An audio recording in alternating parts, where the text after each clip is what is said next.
We have an office in India. Bhavana is working there. We have a global presence. We work in various countries. We primarily do SAP. We primarily involved into 3 activities: consulting, technology, and training. I will go back to the next slide. I want to talk how SAP products are facilitating entrepreneurship. In fact, because I'm so very closely associated to SAP past 15, 16 years and have been worked in India, worked in US, Europe, and various other parts of country, needless to say, this topic of entrepreneurship, which is started by trustees, is immensely important. It is important for all the students sitting in this class, because when you're an engineer, when you're an MBA, it's not just the degree you are achieving. It's also important that how we can achieve the skills of entrepreneurship to get everlasting success in your life. It is just not the degree. Entrepreneurship for me is a spirit. Entrepreneurship for me is a desire. For me is an expression of somebody's capability to achieve something. It is extremely important to have a desire. It is extremely important to have a goal for the students, to everyone else, and for young entrepreneurs you will become soon.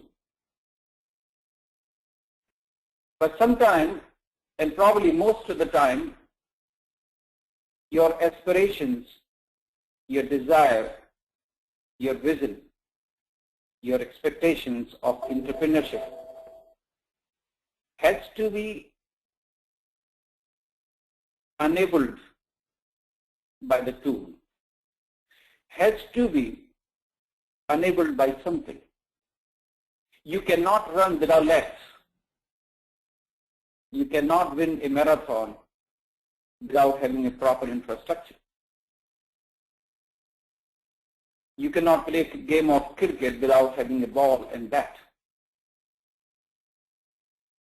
So certain infrastructure, certain tools, certain assistance, certain environment has to be there to foster, to make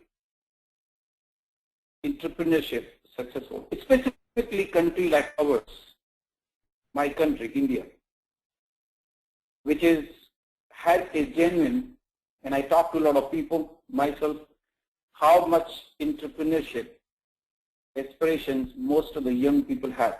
Last year I visited India, met hundreds of MDs, and most of them was in 20s. I'm amazed. In that context of entrepreneurship, in that spirit, in that desire of entrepreneurship, I want to talk first and foremost, my first topic for today, how some of these SAP products are extremely important, enabling that vision, enabling that spirit of entrepreneurship in the people.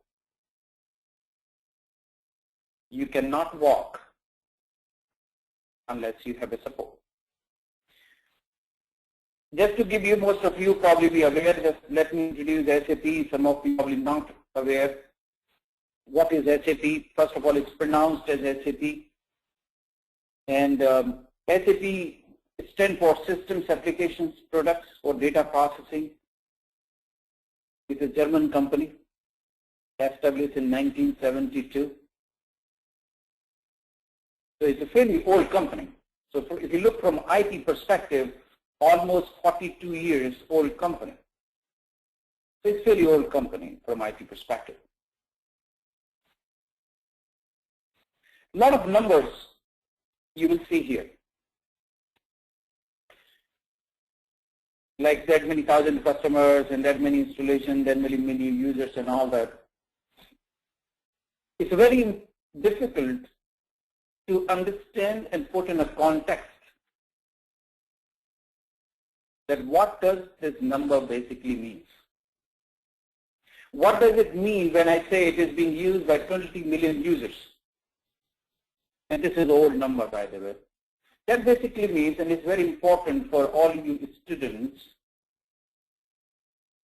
when it comes to enterprise resource planning platform, when it comes to providing a platform for the business to emerge,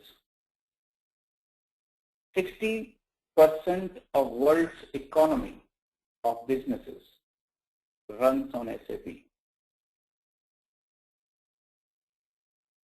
90% of Fortune 10,000 companies across the globe runs on SAP.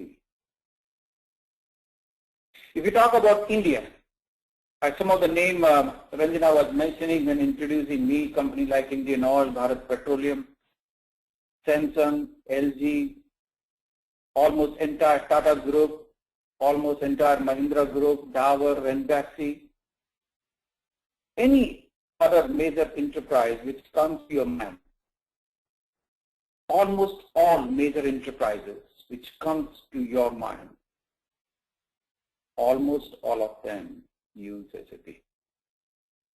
I want to give in a context of the usage of the product.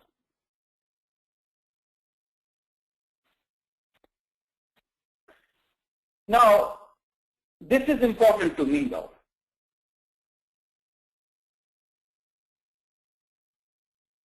When you talk about Renbaxi, when you talk about Indian Oil, when you talk about Tisco or Telco or Mahindra Tractor or Samsung or LG or Apple, they are global corporations. That's not my focus for today. I'm not here to talk to you about Indian Oil or Tata or Tisco, because they are established organizations. They are world's leading organization. They are already established. Of course, they have their own challenges too. I like to talk about the little guy. I like to talk about the company which is 5 crores.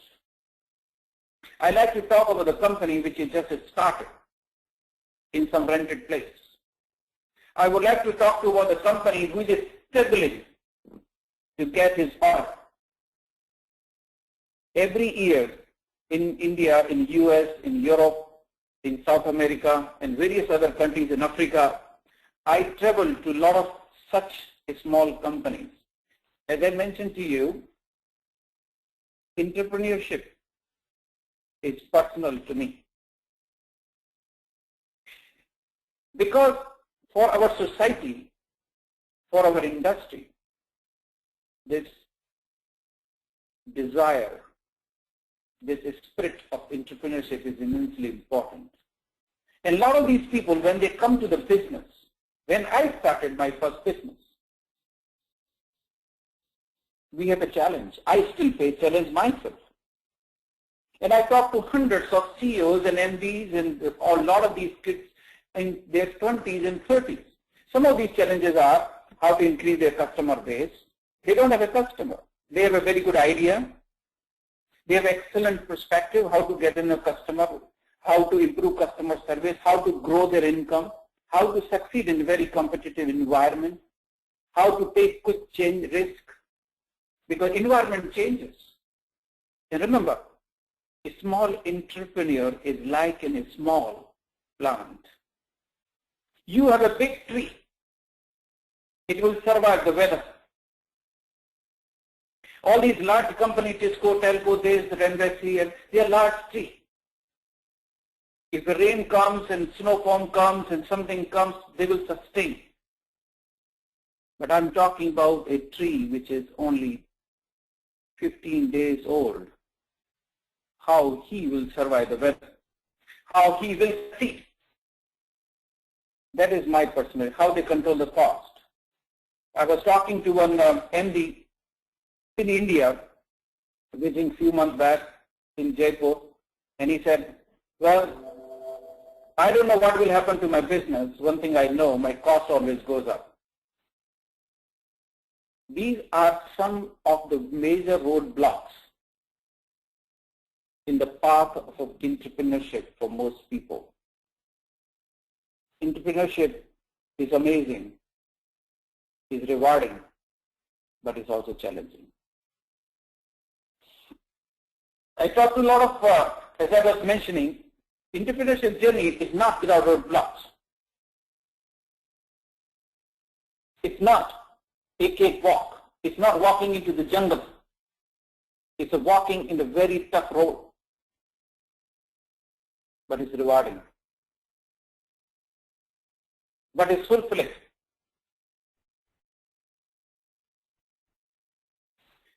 A lot of entrepreneurs, I talk to them, and this is something common theme for me. In fact, this quote which I put it here came from one of the person I was talking in India when I was visiting them. And the father and son running a small company, 30 crores or 40 crores, and then said, well, every day I wake up, me and my son work almost all 7 days. We are not able to grow our business. We are not able to focus on business. We spend so much in our day-to-day task. In that context of business complexity, in that concept of roadblocks and issues and challenges to run the business, I want to talk to you about SAP.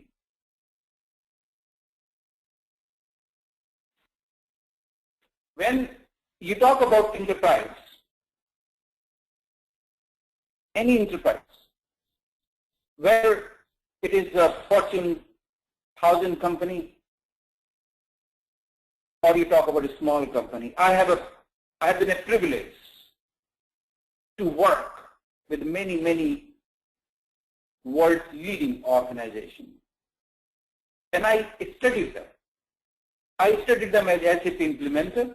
I studied them as a professor because I'm a professor too. I teach to Indiana University of Pennsylvania. I teach 3-credit course there. So there are, and this is something which I like to preach everyone. Everyone I talk entrepreneurship, I talk about anything about enterprise, anything I talk about business. For me, these 3 pillars are immensely important. For any enterprise, and I tell all MDs, all its students, all young entrepreneurs, successful and struggling, that if you look for your organization, there are 3 pillars. Pay attention to business processes. Pay attention to your people. Pay attention to your technology. Process is a framework. I tell a lot of people your entrepreneurship skills is immensely important. But what does those skills consist of? When we say entrepreneurship skill, what does it really mean? In the layman term, that basically means what kind of business processes you adopt to your business, what kind of people you hire.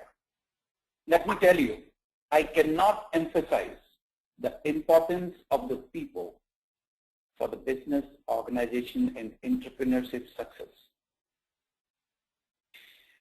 In a country like India, where we have over 1 billion people, sometimes we tend to ignore people. Sometimes we tend to take people for granted. Sometimes we feel people are there for the taking. Never forget, it is all about people. A great organization and not so great organization difference is people. And of course, it is technology. People cannot run, they cannot function unless they have a tool, because technology is that tool. In the year 2012, we have internet, you have mobile, you have so many software and other IT tools which are immensely important for organizational entrepreneurship success.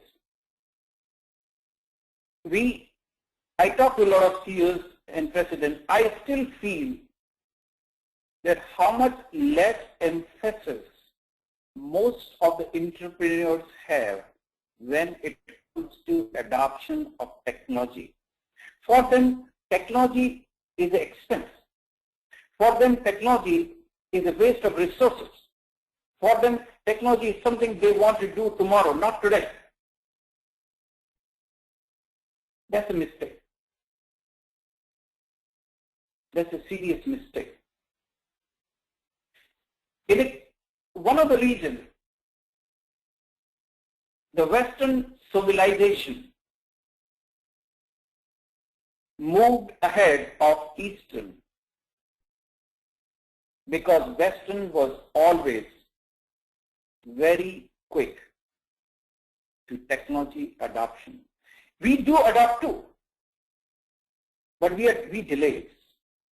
We are apprehensive of technology.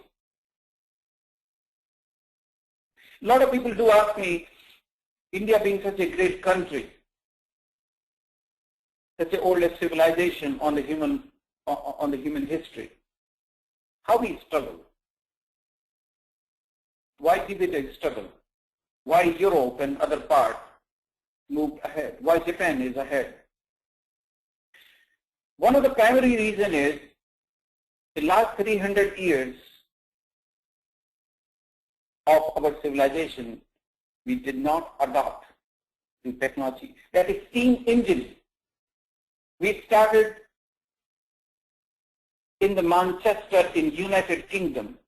That is steam engine didn't started in Bombay in 17th century. I cannot emphasize in any civilization, any society, or any enterprise how important technology is. We must come out of being apprehensive about the uses of technology. That's the biggest mistake we as entrepreneurs, we as a society, as a country, as a culture we do. Technology is an enabler of enterprises and entrepreneurs' skills. I would like to give this key message to you. When you talk about technology, it's a strategic lever. We just should not buy technology for the sake of it also, though.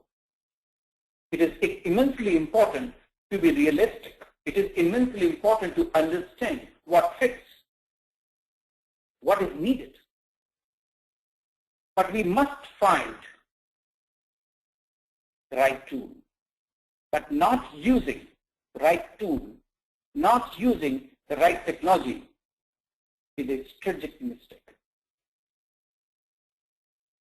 ERP platforms provide a platform the growth and strategic success for the entrepreneurs. If there is any young entrepreneur, if they're looking for organization, they first and foremost find right technology for themselves. It's immensely important. I would like to talk to you about these three products, SAP All-in-One, SAP by Design, SAP Business One. So there is one very common perception, and I think it's not a perception, to some extent it is also fact, that SAP is costly, and it's true. SAP has been costly. So that's why I put these three boxes here, SAP All-in-One, SAP by Design, SAP Business One. So if you're a larger corporation, you use something like SAP All-in-One or SAP ERP as it is called. If you're a mid-sized organization, you can use SAP by Design. This is available on, on cloud. And then we have SAP Business One. That is meant for small enterprises, growing organization. If you're a company like 20 crores, 30 crores, 40 crores, 50 crores, we can use something like this. SAP realized that. And in a way, when I was talking in the beginning that, okay, SAP used by Cisco or SAP used by Indian Oil or Mahindra or Samsung or Reliance, I'm talking about the large corporation. Reliance is a large corporation. Cisco, Telco, Tata T is a large corporation. What about the little guy? And that's why SAP recognized, and they come up with a new product that is called SAP Business One. It's very cheap. In the relative term, it's a very global ERP, very cheap. So that's one product which I would like to, or something I would like to talk about. SAP Business One it's a complete ERP. It's very well integrated, various things used in many countries, and it's truly affordable. It is being used by over 36,000 customers. It's available in 15,000 affiliates and all that. Yet running in more than 120 countries. Is truly global, and it is available in so many countries and so many languages.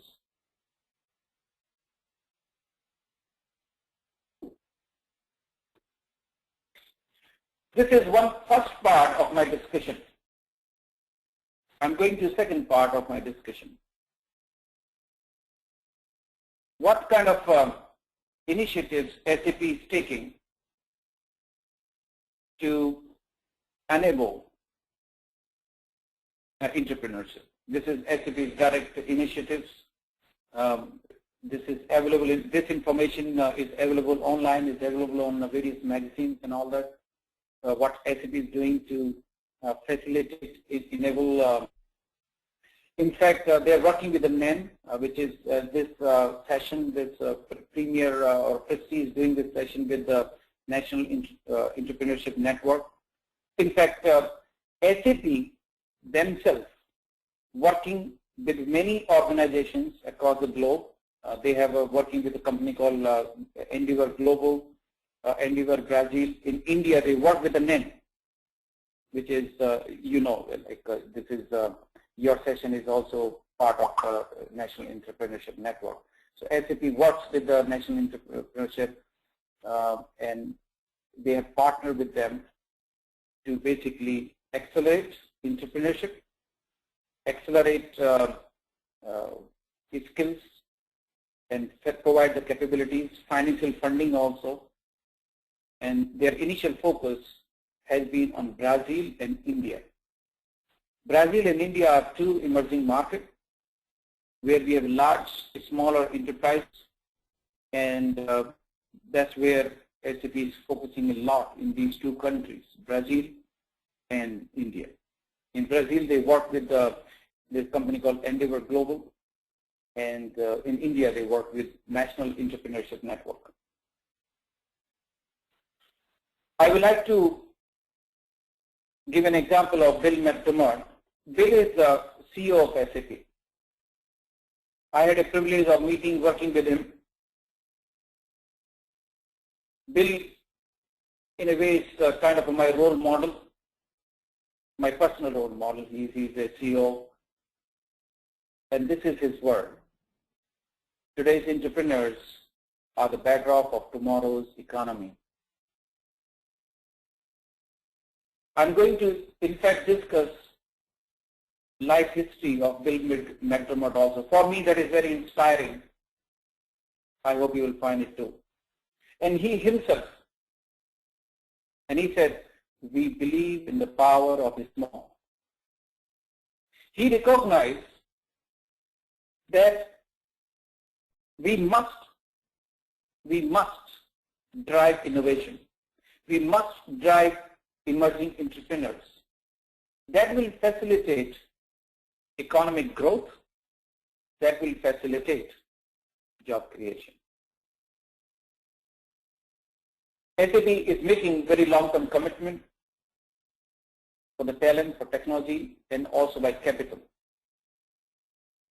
They select certain companies which is an effective business model who focus on innovation with the impact on society by using technology. They also provide innovation grant from SAP Foundation. In Silicon Valley, there is a SAP Foundation. That SAP Foundation also provides grants for company who has a very strong business model, who focus on innovation, and who wanted to use technology to grow. SAP is there with them as a partner. There was one survey which is done by Economics Intelligence Unit, and this survey was sponsored by SAP. And they come up with the idea that by 2020, we must have 50 million new jobs. 50 million. 1 million equals to 10 lakhs. That many new jobs we need. And most of them for the young people like you who are going to join workforce. And most of them is a country like Brazil, and most of them a country like India. How can we put the spirit of entrepreneurship to exploit the economic growth opportunity? 41% of a small business seek new finances. How can SAP provide them finances to grow? So SAP recognize that. They understand that in order to create economic growth, in order to create jobs and long-lasting jobs, they must support entrepreneurship. They must support them by technology. They must support them by providing grants. They support them by giving them loans. Endeavor, which is based in the US and Brazil, Endeavor's office is here. This is one company which works very, very effectively with a small organization last 15, 16 years. They have supported the 7,000 entrepreneurship, and they work very closely with SAP to support small entrepreneurs to grow, succeed, give them a direction, give them hand-holding, technology, tools, money, and also grants when it's needed. And same thing, I would like to talk to Nan. You already know the Nan. I was quoting K. Sri Krishna, who is the Executive Director of NAN. They work with SAP. So NAN and SAP has a relationship past couple of years, I think 2 years now. And they are working together to create and provide and grow entrepreneurship using the job market. This is their immediate plan. I'm taking it from various sources, training certain mentors, supporting emerging entrepreneurship, using SAP experts, and doing the volunteering assignment, and helping emerge entrepreneurs with their technology requirement, select entrepreneurs, receive their technology assessments, provide them technology solutions, and innovation growth grants from the SAP. This is SAP and NAN is doing or planning to do. NAN, as you know, of course, is associated with this event also, which is happening in Prestige. So I wanted to highlight that point also. NAN, as you all know, organization, so I don't want to repeat too much on it. This was the second part of my conversation. My third part and the last part. This is very important for me though. I like this. For me, it's inspirational. So to all of you, all the students, faculties, and all other attendees, I want to tell you a story. This is a story, is a true story, by the way, of SAP CEO Bill McDermott. I read this in a magazine called Inc. And when I read this story a few months back, I found it immensely inspiring. as an entrepreneur. I would like to read this story to you. SAP CEO Bill McDermott described how he built a successful small business when he was a teenager, 16 years old. He is one of the most successful CEOs of the world.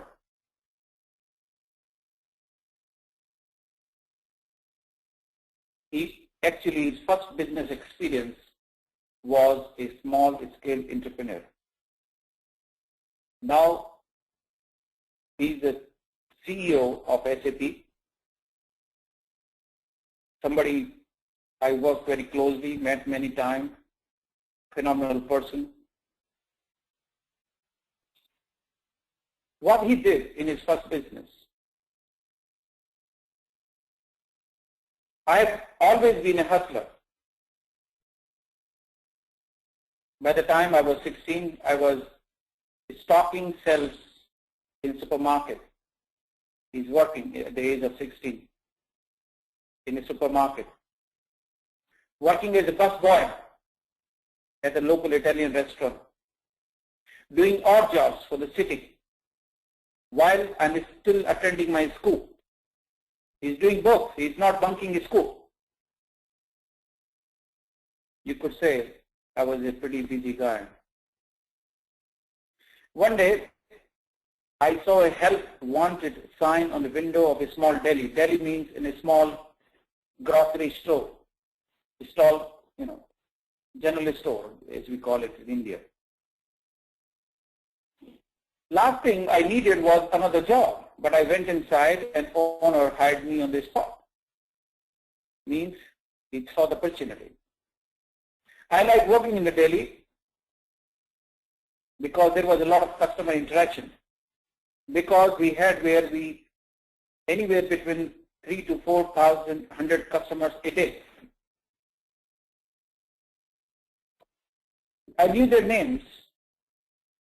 I knew their children. I knew what they like. I knew what kind of beer they drink, what kind of cigarette they smoke. I knew them and they knew me. Over time, I dropped my other job and began spending more and more time at the deli. I took more responsibility. I started doing more management activities.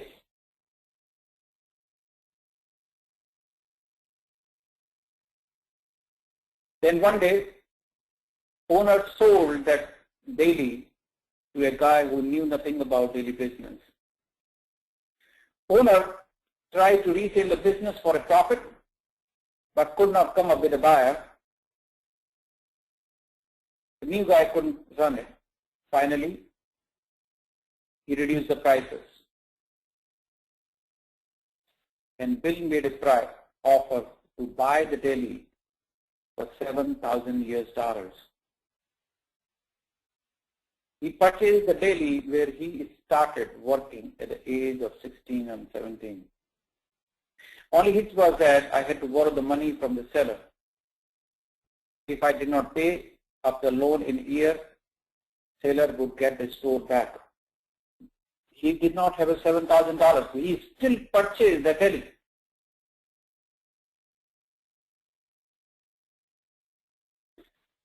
Bill got the deli, but he doesn't have any money how to run it. He had a good relationships. He talked to distributors who supply the beer, milk, cigarettes, others, and I tell them, let me have first delivery on the consignment, means without payment. I never switched to another distributor. I told them that I will always buy from you, but give me my product for free. I always be loyal. I always make sure that they get paid. They believed me, and together we kept my store filled. I had a little bigger problem. There was a 7-Eleven store just a block away. 7-Eleven is another major store. See, there's a small shop and there's another larger shop. They were offering lower prices. We have a large company opened which is giving the price at a lower price because they make huge sales. 7-Eleven is a very large store. So he's a small shop and then he has another 7-Eleven store. They realized that key to making my store successful was offering customer what 7-Eleven couldn't offer. I decided to focus on 3 markets and otherwise were not well served. I tried talking with the senior citizen, means old people. Blue collar worker means people working in factories, and high school students. Most senior don't want to leave their home, so I set up delivery service. 7-Eleven doesn't deliver, so I could get the business from seniors. I did something similar with the blue collar workers. Over the year, I got to know that they had a lot of blue collar workers. Notice they get paid on Friday, being very generous with their money through Saturday, but end up pretty much broke by Sunday morning. So I decided to give them credit during the week, which 7-Eleven did not. I keep track of their purchases, a little white notebook, so they shop at the place and what? They always get paid their bills. High school kids were particular challenge because 7-Eleven was between me and high school. So I had to got them walk right past my competitor in order to get their business. However, 7-Eleven was treating the kids like a potential shoplifter, means like a thieves. Forcing them to line up in front of door, only letting them 4 at a time. I did exact opposite. I treat them like adults. They'll come into the store, built a game room on the side with the video games. Kids came down, did their quarters, their chain, play the game, and sometime they purchased. I did my best to make that place into something special. Employees wore white tuxedo shirt with a black bow tie and very good apron. When the butcher cut meat, he had a gloves on the hand and treated the food like it was the most precious. When customer made order, we did not say anything else. We said, what else I can get for you? There is a big difference in the attitude between 2 questions. When women came into the store with the children, we carried their grocery to her car and put them in the trunk. We made sure the children got in the car and that everybody was safe. As you can imagine, people liked that kind of service. I made a lot of money. Enough to put myself through college. He earned his own college money. Even I buy my family a house. However, I knew I did not want it to be in daily business my whole life. I did not know what exactly I wanted to do either though. One day a salesman from Xerox started coming regularly for a cup of coffee. I liked the guy. He started talking. I began bragging about how much he liked working for Xerox. He convinced me that I wanted to work for a big company and a big brand like Xerox or maybe IBM. So I joined Xerox as a sales professional in 1983. Eventually, at age 37, the youngest president and corporate officer ever appointed at Xerox. I later left to join SAP, and rest, as they say, is history. He is the first American to become CEO of SAP and one of the most successful. This story was published in Inc. magazine. Inc. magazine is an important magazine for entrepreneurship. What you can learn from this story? I would like to share a few minutes with that. All you young students, first and foremost, believe in yourself no matter what other thinks. Bill didn't think that 16 is too young to run his own business. He believed it. He did it. Risk creates great rewards. He didn't have 7,000, but he took risk. 7,000 was very hard-earned money. He took risk. He purchased it. Good service usually trump price. 7-Eleven has a lower price than his daily, but he provided a great service. People do not like to go to a store which is just cheap, but like to go where they're being treated well.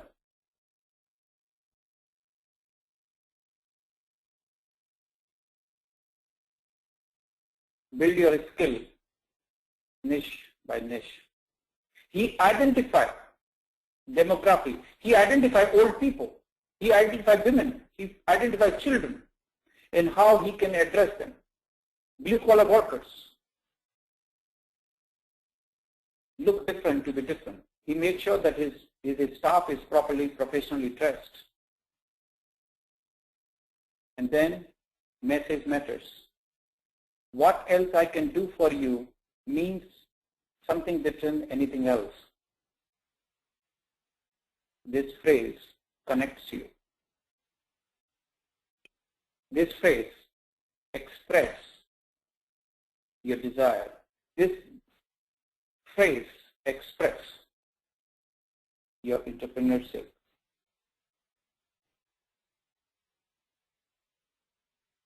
Remember, entrepreneurship is enabled by technology. I open to any questions you guys might have. Thank you very much.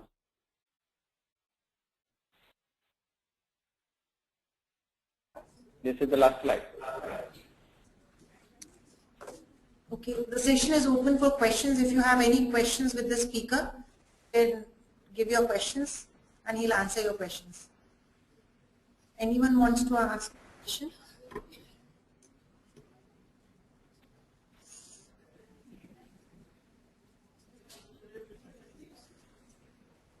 I suppose there is no question. The session was excellent on SAP New Ventures. Thank you very much. All the students and the attendees. There's one question, I suppose.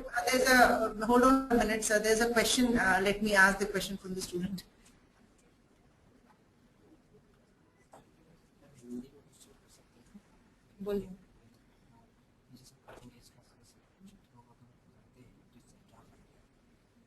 Okay, sir, the student wants to know what exactly is the benefit of studying or learning SAP in future.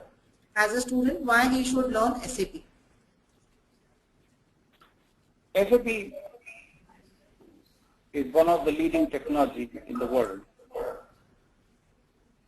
And because it is a very widespread, it is being used in by many companies, and it's a growing platform. It is immensely important for the students to understand and learn some part of SAP. I think it answers his question. Thanks a lot, sir. No problem. This is my email address. All of you can make a note, and I will respond to your questions if you want to write and send it to email as well.